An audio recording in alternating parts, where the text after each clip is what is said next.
charla voy a tratar de explicaros qué es el fenómeno de selección sexual y cómo se manifiesta en las aves. Para empezar, tenemos que definir qué es la selección sexual. Se trata de un proceso evolutivo mediante el cual se desarrollan determinadas características llamadas ornamentos, las cuales sirven para aumentar el éxito reproductivo de los individuos y aumentar así la probabilidad de que estos tengan descendencia. La selección sexual se encuentra dentro de la teoría de la selección natural de Darwin y no debemos considerarlo exactamente lo mismo, ya que la selección natural es un proceso mucho más amplio que, además de explicar la evolución de las estrategias reproductivas, también engloba otras estrategias de supervivencia. Mientras que la selección sexual, Darwin trató de explicarla como una, bueno, como una explicación a estas características llamadas ornamentos o hándicaps. Y ahora os preguntaréis, ¿qué son los ornamentos o hándicaps? Pues bien, para ilustrar qué son los ornamentos, voy a poner un ejemplo, que espero que todos conozcáis. Se trata del macho de pavo real. Esto es un perfecto ejemplo de ornamento. Se trata de un carácter sexual secundario, es decir, no sirve directamente para lo que es la cópula, pero tener esta característica sí favorece que este individuo pueda tener pareja y así reproducirse. Esta característica, llamada ornamento, como hemos dicho, tiene el inconveniente de que pone en peligro la supervivencia del propio individuo, porque, como podéis imaginar, el pavo real, moverse con esto es complicado. Vale, a lo largo de esta exposición voy a tratar de explicaros cómo evolucionan estos ornamentos y por qué se mantienen en la naturaleza, y en concreto en las aves. Existen a grandes rasgos dos tipos de selección sexual. En primer lugar, la selección intrasexual, que son el conjunto de relaciones para incrementar el éxito reproductivo entre individuos del mismo sexo. Un ejemplo muy extendido en la naturaleza son las luchas entre machos. Por ejemplo, si estos dos gorriones machos se estuvieran peleando para acceder a una hembra o bien para conquistar un territorio en el que haya múltiples parejas reproductivas, es un perfecto ejemplo de selección intrasexual. La selección intersexual, como su propio nombre indica, engloba el conjunto de relaciones que se producen entre individuos de distintos sexos. Un ejemplo es el fenómeno de elección de pareja. Este fenómeno está muy extendido en las aves y hay múltiples ejemplos que vamos a ir viendo a lo largo de la exposición. Me voy a centrar en el fenómeno de elección de pareja a partir de ahora para que lo entendáis un poquito mejor. Bien, ¿cómo se produce este fenómeno? Para empezar, cabe destacar que son las hembras las que la mayoría de las especies, tanto de aves como de otros animales, eligen a los machos. ¿Por qué es el sexo selectivo, ¿no? Las hembras? Pues bien, porque son las que invierten más tiempo y energía en la reproducción. Además, por ejemplo, en el caso de especies que tienen un cuidado monoparental, es decir, que se encarga un único sexo de la crianza, cuidado de las crías durante todo el proceso, normalmente lo realizan las hembras. Entonces, claro, las hembras invierten al final mucho más tiempo y energía en lo que es todo el proceso reproductivo. Por el contrario, los machos en el fenómeno de elección de pareja desarrollan estrategias de cortejo o los ornamentos que hemos visto antes. Esto en las aves se ve a través del dimorfismo sexual, de la elaboración de cantos complejos, etc. Ahora vamos a ver algunos ejemplos de fenómenos de elección de pareja. En primer lugar, el dimorfismo sexual. El dimorfismo sexual es, para quien no lo sepa, la diferencia física entre machos y hembras de la misma especie. En este caso vemos el pato mandarín, en el que el macho es mucho más colorido que la hembra, que vemos aquí a la derecha. Esta gran diferencia, ¿no?, en el patrón de coloración ha sido favorecida a través del fenómeno de elección de pareja, ya que las hembras eligen a los machos que ven más coloridos, ¿no?, y con mejor aspecto, por así decirlo, físico. Otros ejemplos de dimorfismo sexual lo vemos en otras especies de anátidas. Estas, por ejemplo, se pueden encontrar en la península y también en la Comunidad Valenciana. Aquí tenemos el pato cuchara común, en el que el macho se ve claramente diferenciado de la hembra, que es la marrón, y el porrón europeo, en el que el macho, de nuevo, tiene una clara diferencia respecto a la hembra. Pero no solo estas aves tienen dimorfismo sexual, muchísimas otras especies, incluso especies domésticas, como estamos acostumbrados a ver, el gallo, por ejemplo, y el faisán aquí a la derecha. Pero el fenómeno de elección de pareja no solo se queda, ¿no?, en una visión del aspecto físico, por así decirlo, sino que también favorece otros caracteres en las aves, como es la elaboración de cantos de cortejo por parte de los machos. Aquí he puesto dos ejemplos que estaréis acostumbrados a verlo en parques y jardines, como puede ser el mirlo común, cuyo canto suena así, a ver si se escucha bien. Tiene muchos más cantos, esto es simplemente un ejemplo. Se escucha perfecto. Vale, gracias. Y el ruiseñor común que vemos aquí a la derecha, que también tiene un canto de cortejo bastante elaborado. En estos casos, la hembra lo que elige, ¿no?, eligen el macho en función del canto que tenga más complejidad, ¿no?, que esté más elaborado.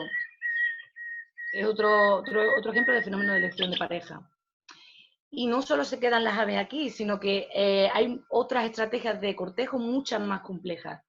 Por ejemplo, está el caso de la butarda, que lo vamos aquí a ver con un vídeo, si se carga el vídeo. Bueno, el caso de la butarda, además de tener un fuerte dimorfismo sexual macho y hembra, el macho es el que vemos aquí, a ver si ahora funciona. Sí, ahora funciona. El macho es este, claramente, y la hembra es esta.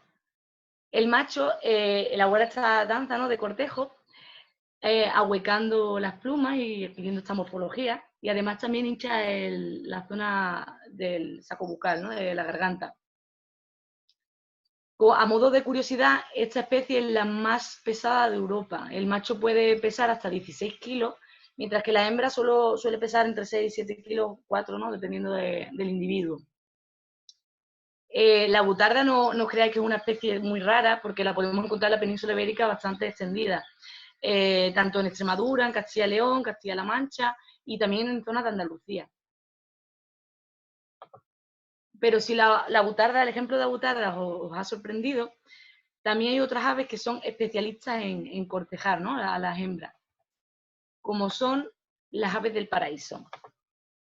Las aves del paraíso, para quien no las conozca, son un conjunto de especies de la familia Parasauridae, que tienen unas técnicas de cortejo súper elaboradas. En este caso vemos el ave del paraíso de Victoria. Como podemos escuchar, primero la técnica de cortejo tiene un reclamo acústico, ¿no?, para que la hembra se fije en el macho. Una vez que ve a la hembra, empieza a desplegar las alas y hacer estos movimientos tan graciosos. Esta familia de aves engloba 43 especies y la mayoría de ellas tienen estrategias de cortejo muy elaboradas. Este es solo un ejemplo. Yo personalmente os invito a buscar aves del paraíso en YouTube y disfrutar de estos cortejos porque son chulísimos. Este conjunto de aves, las aves del paraíso y las abutardas que hemos visto antes, tienen algo en común, aunque parezcan muy diferentes. Y es que en estas especies la hembra tiene que ser altamente selectiva para elegir pareja reproductiva. ¿Por qué? Porque las hembras se encargan de hacer todo el proceso reproductivo ellas solas. El macho solo se encarga de copular con la hembra y luego busca otras parejas. Mientras que la hembra tiene que poner la puesta, cuidar incubar los huevos y criar todo el proceso ella sola. Y bien, ahora os estaréis preguntando, ¿por qué existen estos gustos tan raros, ¿no?, en la naturaleza y en las aves? ¿Cómo ha podido evolucionar este fenómeno de elección de pareja? Pues bien, también os preguntaréis por qué las hembras eligen a unos machos y no a otros, ¿no? Por ejemplo, en el caso del pavo real que hemos visto, todos los machos desarrollan esa cola cuando son adultos, pero ¿cómo saben las hembras qué elegir, ¿no?, entre qué macho elegir? Pues bien, actualmente hay 3 hipótesis que tratan de responder a estas cuestiones y tratan de dar una explicación lógica al fenómeno de selección sexual y concretamente al de elección de pareja. Actualmente estas 3 hipótesis que voy a explicar a continuación están aceptadas y no son mutuamente excluyentes. Es decir, no se sabe bien cuál de ellas es más acertada o si son todas acertadas, aún no se sabe bien. En la primera hipótesis se denomina principio del hándicap y la formuló este biólogo, Zahavi, en el año 1975. Zahavi trató de explicar cómo las hembras elegían a los machos, ¿no?, en base a sus ornamentos. él defendía que a través de unos ornamentos vistosos, como puede ser el pavo real, como hemos estado viendo, en este caso blanco, para cambiar un poco de ejemplo, la hembra se fijaba en él porque ese hándicap representaba que tiene buen estado de salud, ¿no? Es significativo de que el macho está sano, tiene buen estado nutricional y además, como podemos imaginar, portar este tipo de ornamento puede poner en peligro la supervivencia del individuo, como hemos estado diciendo. Y esto también era capaz de verlo la hembra, ¿no? Y por eso elegía al macho con un ornamento más bonito, ¿no? Más lucido. Porque al final se traduce como que es bueno, ¿no? Tiene buena calidad genética. La segunda de las hipótesis está bastante relacionada con la primera. Se denomina selección sexual mediada por parásitos y la formularon estos dos biólogos en 1982. Y ellos se fijaron en que la belleza significaba también que ese individuo en concreto no tenía parásitos ni ninguna enfermedad que pudiera transmitir a la hembra. Para ilustraros, antes que elegir a este pobre petirrojo, pues la hembra preferirá a este otro. De esta manera, si la hembra escoge al individuo que parezca más sano y que no tenga parásitos, obtendrá un doble beneficio. Para empezar, no se contagiará de los parásitos que tenga este petirrojo, ¿no? En lo que es la cópula y además luego en el periodo de cría, ya que esta especie tiene cuidado biparental, sino que además, si esta resistencia a parásitos es hereditaria, parte de su descendencia también heredará esta resistencia, de forma que ella, para empezar, no se contagia de parásitos y para seguir, también tendrán esos beneficios su propia descendencia. La última de las hipótesis se denomina hipótesis de la selección sexual desbocada y fue formulada por Ronald Fisher a principios del siglo XX. Este biólogo evolutivo defendía que las hembras no eligen un determinado ornamento de forma consciente o racional, como hemos estado viendo en las anteriores hipótesis. Él lo que defendía es que el gusto de las hembras por esos caracteres está determinado genéticamente en las propias hembras. Es decir, es algo innato, ellas no pueden elegir, simplemente les gusta ese carácter y les gusta ese carácter. Y de esta forma se puede, bueno, de esta forma evolucionan, ¿no? Y se mantienen los ornamentos en el tiempo, ya que si la hembra elige al macho con el ornamento más bello, ¿no? O en general, ¿no? Más, que tenga mejor apariencia, como hemos estado viendo, sus hijos machos heredarán la belleza, ¿no? Por parte del padre y de esta manera también tendrán un éxito reproductivo en el futuro. Además, las hembras también adquirirán ese gusto refinado que tendría su madre. Y de esta forma se permite que evolucione, ¿no? Estos hándicaps. Para que no os liéis con esta hipótesis que es un poco complicada, vamos a poner un ejemplo, ¿no? En el que se ilustra la hipótesis de la selección sexual desbocada.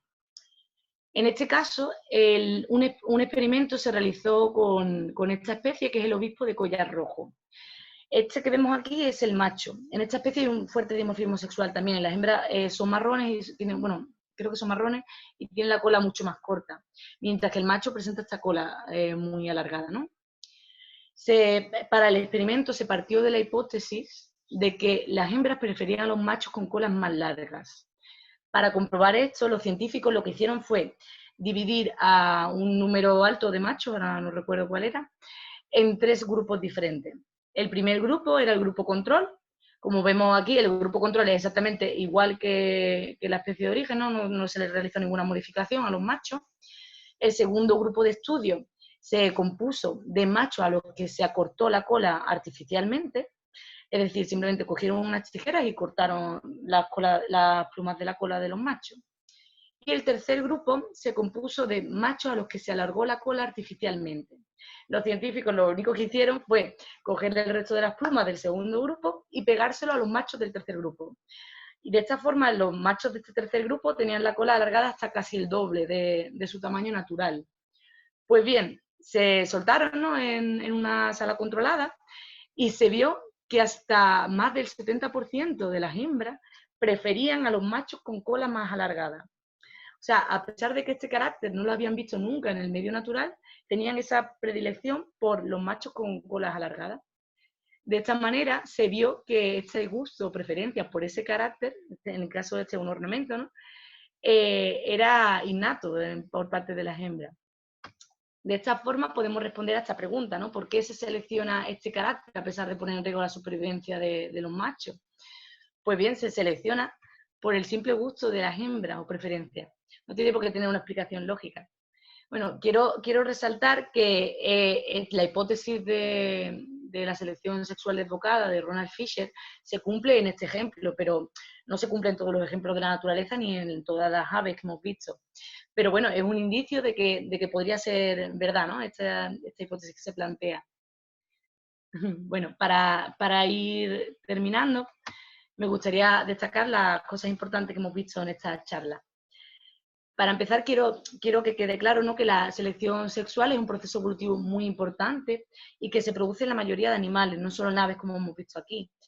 De hecho, en todos los grupos de vertebrados existe selección sexual. Incluso se ha registrado selección sexual y el fenómeno de elección de pareja en numerosos grupos de invertebrados, como pueden ser insectos, cangrejos y otros grupos animales. También quiero, quiero repasar, ¿no?, que existen dos tipos principales de selección sexual precópula: la intrasexual, que recordemos que se produce entre individuos del mismo sexo, y la intersexual, que se producía entre individuos de diferentes sexos dentro de una misma especie. La selección sexual es un proceso mucho más amplio, pero aquí por cuestiones de tiempo no me ha dado tiempo a hablar de todos los tipos que hay. Y también hay un tipo de selección sexual que se produce después de la cópula y es un poco más complejo. Y bueno, una pena que no pueda explicarlo, pero a ver si tenéis alguna cuestión luego intentaré resolverla brevemente. Por último, también quiero repasar que el fenómeno de elección de pareja es un motor evolutivo muy importante y que explica la mayoría de caracteres llamativos, ¿no?, que vemos en los machos de las aves en este caso, y que además es el gusto de las hembras, ¿no?, el que actúa como ese motor evolutivo, ¿no?, para que se mantengan en el tiempo los ornamentos y para que evolucionen en muchos casos. Bueno, muchas gracias, espero que os haya gustado la charla y que dentro de lo que cabe me hayáis entendido. Y si tenéis alguna pregunta ahora, estaré encantada de responderla. Muchas gracias por la atención. Muy bien, María, pues muchas gracias por la charla. No tenemos ninguna pregunta. ¡Vaya! De momento. No sé si he ido muy rápido, a lo mejor he ido muy rápido, no se ha entendido nada. Nos ha dejado apabullados. Comentan que la presentación está muy chula, muy profesional, cosa que coincido, está muy bien. Y poco más. Vaya. ¿Y el moderador no tiene ninguna pregunta? El moderador. Uf. Mira, por aquí veo una pregunta de Manu. ¿Podrías contarnos algún caso en que sean las hembras las que tengan plumajes vistosos? Sí, hay varias especies. Es que no me acuerdo el nombre de las especies. No me acuerdo, es que no me acuerdo el nombre de las especies. Pero hay varias especies norteamericanas en las que es la hembra la que tiene un plumaje muy vistoso. Y coincide también que esas hembras son polígamas. Y los machos son los que se encargan del cuidado, de la incubación y de todo el cuidado posterior de las crías. En este caso son las hembras las que son promiscuas y los machos las que se encargan del cuidado de las crías. Justo se invierten los papeles. Lo que pasa es que no me acuerdo ahora mismo de la especie y no me atrevo a decírtela. Ya lo siento. Muy bien, muchas gracias. Pues, te paso otra pregunta. Yo tengo una pregunta, ¿la puedo hacer de voz? Ah, sí. Sí, En el caso de las rapaces, en las cuales muchas veces la hembra es más grande que el macho y de coloración parecida, por ejemplo, el azor, ¿no?, o el gavilán. Ahí, ¿cómo se hace la selección sexual? Porque las hembras aparentemente son más corpulentas. Sí. Bueno, quiero decir que la selección sexual, para que en una especie exista selección sexual no tiene por qué haber dimorfismo sexual. El dimorfismo sexual está más relacionado con el fenómeno de elección de pareja, que es una pequeña parte de la selección sexual. Entonces, lo que coincide es que en aves que no presentan este dimorfismo sexual, normalmente hay un cuidado biparental, o sea, por parte de la hembra y por parte del macho, es decir, más o menos invierten la misma energía. En el caso de las rapaces, creo que las hembras son más grandes porque son las que se encargan también de cazar, ¿no? Y creo, si no que me corrija Manu o alguno que sepa más, pero creo que está relacionado el tamaño en el caso de las rapaces con eso, de que las hembras son las que se encargan luego de capturar las presas principalmente para alimentar a las crías y demás, y de defender territorio, pero no estoy muy segura. Gracias. Hola, ¿se me oye? Sí. Sí. Vale, bueno, quería apuntar sobre esto, el tema de las rapaces, no todas las especies tienen dimorfismo sexual en cuanto a que son más grandes un sexo que el otro, pero en la mayoría de ellas sí que es así, y suele ser por una cuestión, digamos, práctica. Macho y hembra, si tuviesen el mismo tamaño, se alimentarían de las mismas presas, y como las presas de las rapaces, las presas de los grandes depredadores tampoco son demasiado abundantes, sería una lástima, por ejemplo, que una pareja de águilas perdiceras comiesen tanto el macho como la hembra solamente conejos y dejasen de escapar, digamos, torcaces, perdices, mirlos, ardillas. De esa forma, siendo de diferente tamaño, uno de los dos puede predar sobre el espectro de presas un poquito más pequeño y otro sobre el espectro de presas un poquito más grande, de esa forma se reparten. Eso es lo que explicaría un poco por qué unos son diferentes, por qué un sexo es diferente del otro. ¿Por qué en este caso los machos son más pequeños y las hembras más grandes? Pues es una cuestión también práctica. Digamos que para cazar en el aire, caso de las aves, es más práctico ser ágil más que grande. Entonces es más ágil aquel que es más pequeño, y las rapaces pequeñas tienen una mayor maniobrabilidad en el aire. Por eso los machos, que son el sexo que suele aportar la mayor cantidad de presas al nido cuando están los pollos, por eso son más pequeños. Además, la hembra tiene que ser más grande porque es la encargada, digamos, de defender el nido. No de defender el territorio, pero sí de defender el nido frente a aquellos depredadores que quieran acceder a los pollos, porque la hembra pasa la mayor parte del tiempo en el nido, ya sea incubando o ya sea incluso cuando los pollos han nacido. De hecho, cuando en el caso de las rapaces tardan, pues depende de la especie, pero tardan todavía varios días en los pollos termorregular por su cuenta, es decir, una vez han nacido todavía tiene la hembra que estar incubándolos, y durante los primeros días es el macho el que está sobre todo aportando la mayor parte de la comida. Por eso es el macho el que tiene que cazar más y por eso suele ser más pequeño y la hembra más grande para defender el espacio alrededor del nido. Ya está, me callo. Vale, muchas gracias, Manu. Te lanzo otra pregunta. Gracias, Manu, por la aclaración. De Tonino Ausias, las hembras de todas las especies se suelen parecer, ¿no? Es decir, ¿suelen ser todas marrones? Bueno, eso no tiene que ver. O sea, depende de la especie. El plumaje tiene un componente evolutivo de esa propia especie y influyen otros factores en la coloración, aparte de la selección sexual. Por ejemplo, el entorno en el que se desarrollan. Muchas hembras adquieren esos tonos marrones porque al final también se les sirve de camuflaje con el entorno y para evitar posibles depredadores y demás. O sea, al final la coloración tiene muchas cosas que ver, no solo la selección sexual ni mucho menos. La selección sexual, sobre todo en el caso de los machos y el colorido, ¿no? Se explica. Las hembras, eso, dependiendo de la especie, pues tienen una coloración u otra, pero los tonos marrones son entiendo que para el entorno, para el camuflaje y eso. Aparte de más cosas.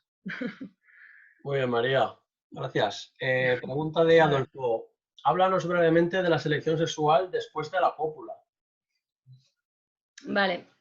La selección sexual post-cópula, que se llama, engloba todos aquellos procesos en los que hay una competencia para llegar a los óvulos y fecundarlos. Me explico. Por ejemplo, en el caso de los machos, tanto en aves como en otras muchas especies animales, incluido el ser humano, los machos, cuando son polígamos, por ejemplo, tienden a producir mucha mayor cantidad de esperma, para así asegurarse que van a fecundar, ¿no?, a la hembra, por así decirlo. Mientras que en las parejas que son monógamas, esta cantidad de esperma se reduce. Eso sería un ejemplo de selección sexual postcópula. Luego hay otros muchos ejemplos, por ejemplo, en el caso de las hembras, que tienen, por ejemplo, capacidad de almacenar el esperma. De esa forma, la hembra copula con varios machos y almacena el esperma.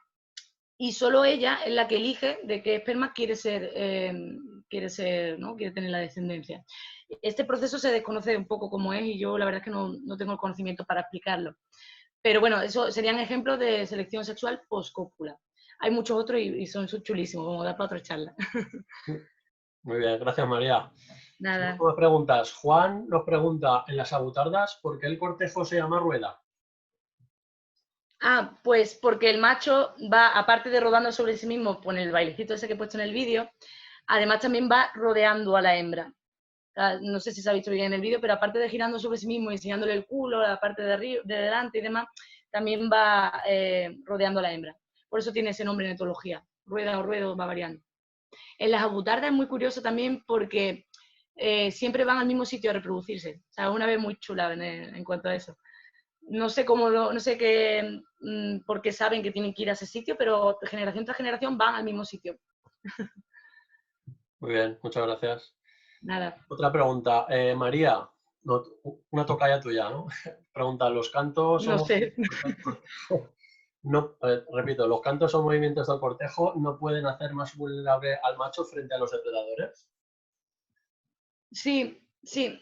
De hecho, los cantos de cortejo en algunas ocasiones incluso exponen al macho a un posible depredador, porque lo tienen que mantener durante mucho tiempo y normalmente son cantos muy estridentes, ¿no? Que pueden ser localizados por otros animales.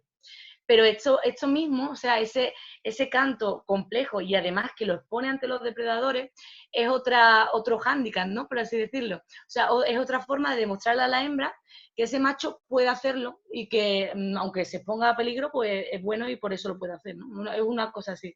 Aunque la hembra no sea capaz de verlo, pero es otro ejemplo de ornamento, al fin y al cabo. Ajá. Muchas gracias por la pregunta, está muy chula. María vuelve a preguntar, ¿quizás los patrones de colores influyen en despistar? Claro, sí, sí, la coloración también está muy relacionada con eso, con el camuflaje en el entorno y demás. Pero claro, en el caso de la selección sexual, al final siempre, no sé por qué, predomina que sean los colores vistosos, ¿no? Que no, si se refiere la pregunta a lo que los machos desarrollan ese colorido para despistar a posibles presas, no lo creo, porque en muchos casos se exponen, es al revés, si se refiere a eso. Muy bien. Seguimos. En las aves del paraíso, ¿qué sentido tienen esos bailes y escenarios? Pues el sentido es que es no sé, bueno, por alguna de las tres hipótesis que he explicado, no se sabe por qué, ¿no? El motivo es para elegir, porque la hembra lo va a elegir, ¿no? En base a lo que hagan. Y si no le gusta el baile o no es lo suficientemente elaborado como ella piensa, se larga y busca otro macho. O sea, no es, en el vídeo que hemos visto, por ejemplo, no se sabe si ha escogido ese macho, podría irse con otro. Al final es eso, un mecanismo para que la hembra lo elija a él como pareja reproductiva. Y son tan elaborados por lo que he explicado, porque al final son un conjunto de especies que ha evolucionado en ser muy selectivo, porque la hembra tiene mucho que perder si se equivoca de elegir pareja, ya que se encarga de la cría en su totalidad. Muy bien. Manu quiere hacer una aportación. Adelante, Manu. Vale, bueno, quería decir que el tema de estas especies que hacen displays muy llamativos, como bailes y demás, el baile es un tema aprendido, es decir, el macho tiene que practicar mucho para conseguir esa Sí, perfección, ¿no? Imaginemos, por ejemplo, sí, pues sí. un artista, ¿no? Alguien que hace ballet, ¿no? Pues tiene que practicar mucho. En general, un macho, y bueno, en cualquier individuo, tiene que dedicar mucho tiempo a buscar comida y normalmente le sobra poco tiempo para dedicarlo a otras cosas, como a aprender a bailar. Si un animal ha aprendido tanto es porque es muy bueno buscando comida. Digamos que lo primero ya lo ha Claro, hecho, le ha sobrado muchas horas, ha podido practicar mucho y entonces a la hora de demostrar lo que sabe, sabe mucho más que otros machos. Eso está diciéndole a la hembra, yo soy muy bueno buscando comida porque me ha sobrado mucho tiempo para poder practicar. Es un poquito el juego que hacen. sí, tienes razón, Manu, se me ha olvidado puntualizarlo. Gracias. Muy bien. Pues por el momento no tenemos más preguntas. A ver si alguien se anima. Vale, vale, pues genial. Voy a dejar de compartir pantalla si no. Muy bien. No sé cómo se hace. De tiempo Bueno, vamos espero bien. que. ¿Qué? Perdón. Que de tiempo vamos bien, no aparece ningún reloj ni nada de que falten pocos minutos, o sea que se pueden hacer más preguntas. Vale. A lo mejor ha saltado eso de que minutos ilimitados, ¿no? Porque supuestamente queda poco tiempo. No Sí, sé. a mí no más. Yo desde luego no lo he visto. Mm, Bueno, pues parece que no hay más preguntas. pues eso. Si te parece, nos Bueno, espero que os haya gustado a todos la charla. Dime, José. Vale, pues nada. Muchas gracias por haber asistido a esta charla y nada. La próxima semana tendremos a Manu hablando de otra charla muy interesante. Y nada, en breve la publicaremos por las redes sociales y para que podáis apuntar, ¿vale? Bueno, un saludo a todos. Venga, muchas gracias. Adiós. Adiós.